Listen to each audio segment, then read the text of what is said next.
Yeah, I want to start with a couple things real quick. Outside of basketball, you know, I value so much what you guys do in reporting on Louisville basketball, and you guys are all pros. And you pour your heart and soul into your craft, and as we know, a member of your crew we lost this week in Ben Gumble. Way too young at 28 years old. Somebody that loves what he did. I like to think a guy whose career was going like this and just taken too early. So my thoughts, my prayers, my condolences go out to Ben's family. Then the other thing I wanted to address is obviously the disaster that's happening, right now in the state of Kentucky with all of the floods. Again, my prayers, my heartfelt prayers and condolences go out to the families of the victims of the 14 people that lost their lives in the horrible flooding. It's just talking to our team and just a reminder of just how precious life is. And in this state, although you have Kentucky fans and you have Louisville fans, there is such pride in the state of Kentucky and being a Kentuckian. And we all mourn the loss of those people.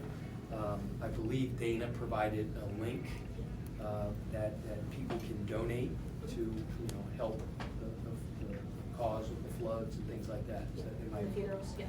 Yeah, and the funerals of the victims. Yep. So if you find it in your heart to make a donation, it would really go a long way and mean a lot. So as far as the game tonight, I think the first thing, and there's probably a good chance we'll play them again in the conference tournament, because Coach Hamilton's teams are always gritty and tough, and they'll be playing their best basketball there at the end of the year.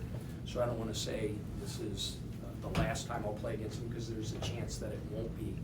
But with him retiring, I came into this league 20-something years ago, 22 years ago, when I was at Wake Forest, and he was just coming into the league.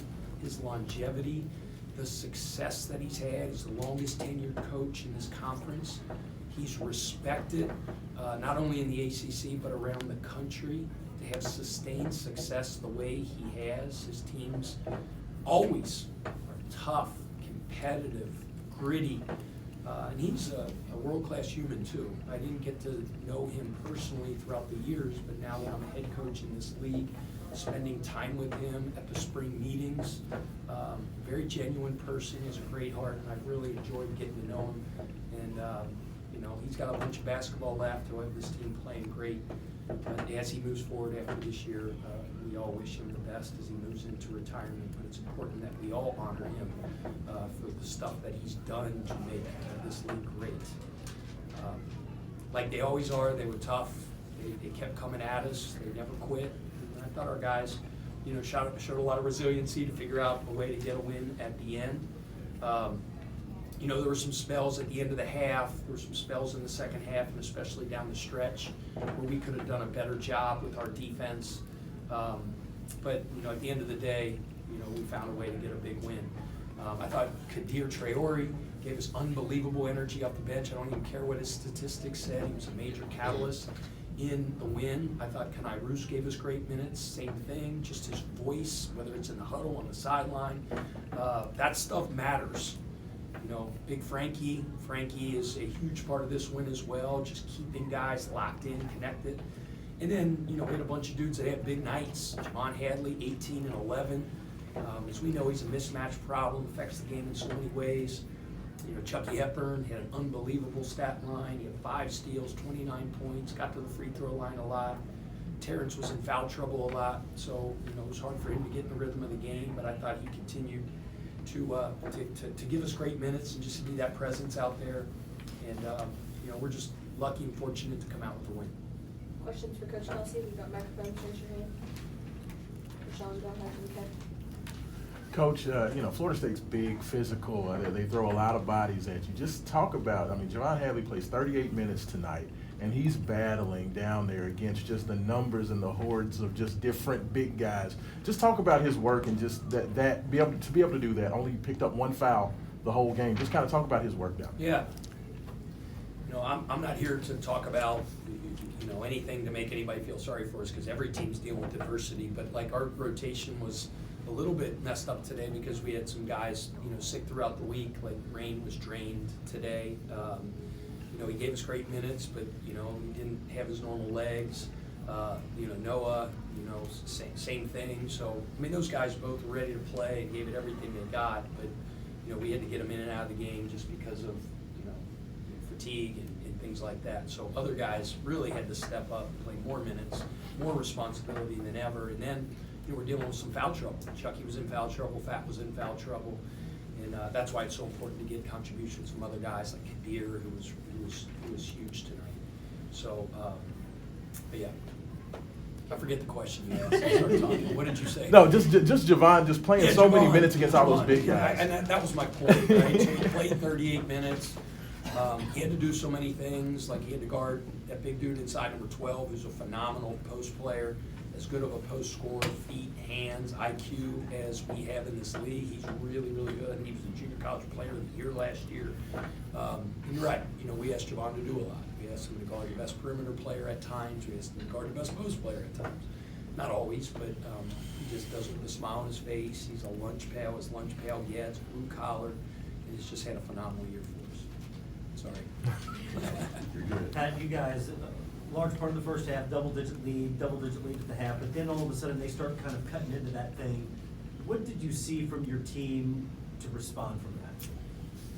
Just what they normally do. We focus so much and talk about that word. Response is always really big. The circumstances, the stuff that happens to you, you can't do anything about throughout the year. You lose a game, guys get hurt, guys get sick, you get a tough call against you, you miss some shots. It's all about your response.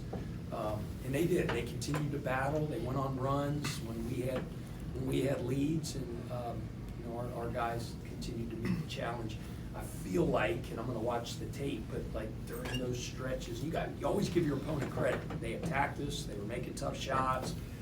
Coach Hamilton's a great coach of putting us in tough actions, but our defense has to be better and more consistent. It has been for the better part of 2 months. And I thought we guarded really well for the majority of the game, but we had too many spells. It was too easy for us to get scored on. So, but yeah, the response to our guys. We have closers on our team. Obviously Chucky's a guy, you put the ball in his hands. Fat's a guy, you put the ball in his hands. Javon's a guy, you can put the ball in his hands. Those guys can go make a play late in the game when you need them to. You mentioned Rain and Noah both kind of, dealing with the sickness that was passing through the team. Were they the only ones that were kind of hit by it, or just how much did it kind of change what you out guys of wanted? our normal kind of rotation, Rain was the worst. Like, Rain was beat up.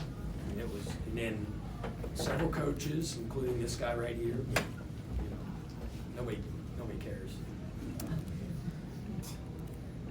My mom does. And then a bunch of other coaches and some more, managers, GAs, stuff like that. There was a bunch of people. We were very fortunate that it really didn't get into our lineup. So not, the rotation. So knock on wood, it doesn't happen. It was a brutal 36 hours. It seems like you had the perfect time to not have a midweek game then. And did that kind of change much about how you prep for this game during the week? It was late in the week when it happened. Yeah. It was late. So yeah, we had to change some things on Thursday night. Friday we had to be really creative about what we did. Definitely did not have our normal Friday. And then this morning. Yeah, so it was unique. It was kind of cool. I don't like when people get sick, don't get me wrong, but I always think it's kind of fun. As weird as that sounds, we just got to figure stuff out. Guys get hurt, just figure it out. Guys get sick, figure it out. It's part of the deal. I say all the time, half the world could care less about your problems, and the other half are glad you have them. So we talked about people that are dealing with real life adversity. All we're dealing with is some chapped lips and a hang down. So. Coach, Chucky Hepburn had 17 made free throws tonight. That's a school record. how is he able to draw so many fouls, 11 today? Like, what makes him such a foul magnet? Oh, geez. You know, that's very, very, very efficient basketball. You know, like we say, the highest percentage shot in the game is a free throw. So when we talk about the shots we want to generate, you obviously want to try to generate the highest percentage shot in the game first, and that's free throw. So that's just playing off the attack, playing downhill, but you have to play poised as well. You know, I felt like there were some times in the first half we had several guys that were shooting a couple what we call Simone Biles shots around the rim. And if you shoot Simone Biles shots, those are high degree of difficulty shots. She does 8 million twists and all this stuff, and she gets a higher score from that. In basketball, if you double clutch and go up and do all this stuff, you still get 2. So when you shoot Simone Biles shots against these guys, that's like a turnover. Turnovers against these guys are touchdowns at the other end. So, you know, so Chucky just plays with such poise when he drives. You know, like he can, you know, he draws contact on a drive, and sometimes he just gets in there and doesn't just plays with kind of what I say classical music going on in his head instead of heavy metal, right? If heavy metal's and it looks like there's 700 guys out there. He just stays calm and cool and can kind of survey and spray if somebody's open out on the perimeter, but he just has that good knack for drawing contact as well. So yeah, it was really big for us. Eric, you tell me. With like 8 minutes left, it was getting a little dicey. I think Terrence had 4 maybe, and Chucky had 3, and they cut the lead. And it seemed like the next 4 minutes just kind of evaporated because Chucky and you guys managed the game. You maybe called a few more sets and were a little more patient. But with a team like this and guards like you have, how nice is it to be able to kind of manage it the way this team does? I mean, it's a luxury to have the type of closers that we have in Chucky and Pat and Javon. We have really good players, but like those are the guys that you kind of put the ball in their hands late in the game. They're going to make something really, really good happen. I'm fortunate as a coach to have that. It makes you look really smart when you just say, hey, let's get the ball to Chucky and get the crap out of play. So it's not rocket science, but it's nice late game that you have closers like that can kind of put the game away. You talked about looking smart, but you said earlier this year about the power of the unit. I say it every day. But you know, I'd like to hear what your comments are on you being selected as one of the coaches of the year. That's power of the unit. That's we're really good, and obviously I'm the guy that sits up at the podium that you guys want to talk to. And they put me on some list or something like that. It's the power of the unit. It's 25 strong. Like the student manager's role and job, and you guys are sick of me hearing that, is as important. It's not more important or less important than mine. It's everybody in that organization having a smile on their face and doing their job. Like our GAs, our student manager, our strength coach, our trainer, our scout team point guard, they think, because I believe it, that in order for us to be great, they have to be the best in the country at what they do. And it's that mentality, and it's my staff and the belief I have in them and the trust I put in them and the job that they do and the excellence with which they go about every day. And I believe if everybody in the organization is that way, I've said this many times, results take care of themselves, and for the better part of this year, they have.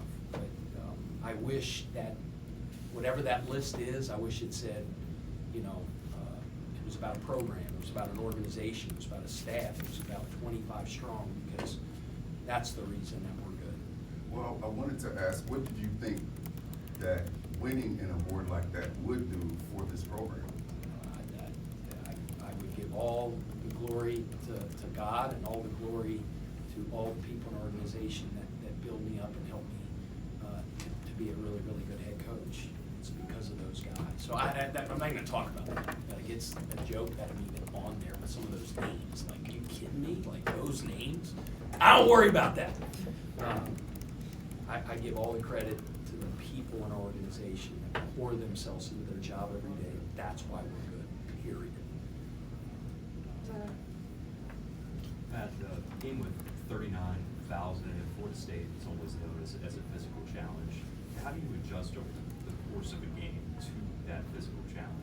Yeah, I mean, I think it's important that you always adjust to a game, how it's being called, whether it's, you know, the physicality in a game, whether it's whatever it is. And I think good teams kind of can adapt throughout the course of the game. But man, they're always physical. They're always tough. They're always gritty. So you just knew coming in the game that it was going to be that way.